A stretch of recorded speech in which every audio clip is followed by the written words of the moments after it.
Numbers chapter 15.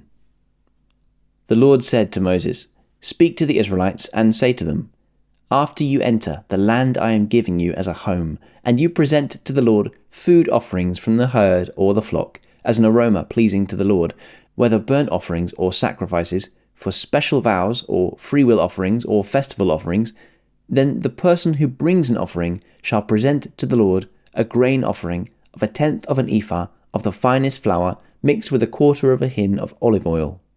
With each lamb for the burnt offering or the sacrifice, prepare 1/4 of a hin of wine as a drink offering. With a ram, prepare a grain offering of 1/5 of an ephah of the finest flour, mixed with 1/3 of a hin of olive oil, and 1/3 of a hin of wine as a drink offering. Offer it as an aroma pleasing to the Lord. When you prepare a young bull as a burnt offering, for a special vow or fellowship offering to the Lord, bring with the bull a grain offering of 3/10 of an ephah of the finest flour, mixed with 1/2 a hin of olive oil, and also bring 1/2 a hin of wine as a drink offering. This will be a food offering, an aroma pleasing to the Lord. Each bull or ram, each lamb or young goat is to be prepared in this manner. Do this for each one, for as many as you prepare. Everyone who is native born must do these things in this way when they present a food offering as an aroma pleasing to the Lord. For the generations to come, whenever a foreigner or anyone else living among you presents a food offering as an aroma pleasing to the Lord, they must do exactly as you do. The community is to have the same rules for you and for the foreigner residing among you. This is a lasting ordinance for the generations to come. You and the foreigner shall be the same before the Lord. The same laws and regulations will apply both to you and to the foreigner residing among you." The Lord said to Moses, "Speak to the Israelites and say to them, when you enter the land to which I am taking you, and you eat the food of the land, present a portion as an offering to the Lord.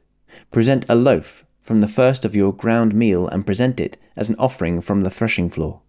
Throughout the generations to come, you are to give this offering to the Lord from the first of your ground meal.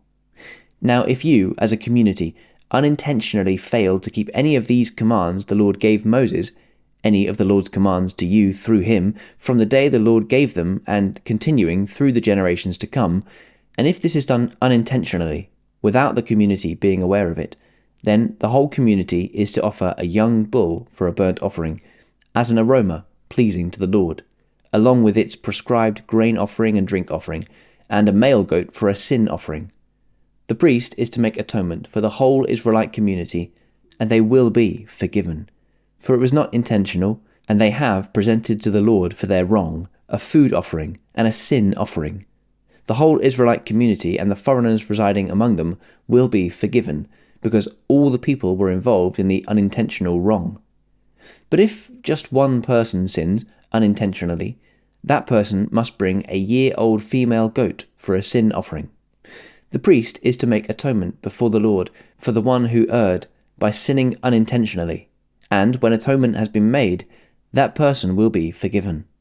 One and the same law applies to everyone who sins unintentionally, whether a native-born Israelite or a foreigner residing among you.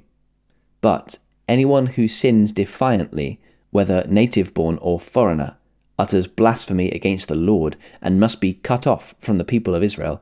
Because they have despised the Lord's word and broken his commands, they must surely be cut off. Their guilt remains on them.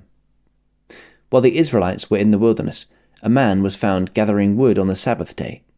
Those who found him gathering wood brought him to Moses and Aaron and the whole assembly, and they kept him in custody because it was not clear what should be done to him.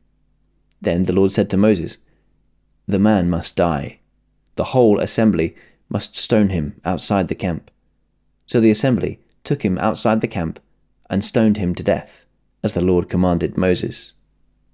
The Lord said to Moses, "Speak to the Israelites and say to them, throughout the generations to come, you are to make tassels on the corners of your garments with a blue cord on each tassel. You will have these tassels to look at, and so you will remember all the commands of the Lord, that you may obey them, and not prostitute yourselves by chasing after the lusts of your own hearts and eyes. Then you will remember to obey all my commands, and be consecrated to your God. I am the Lord your God, who brought you out of Egypt to be your God.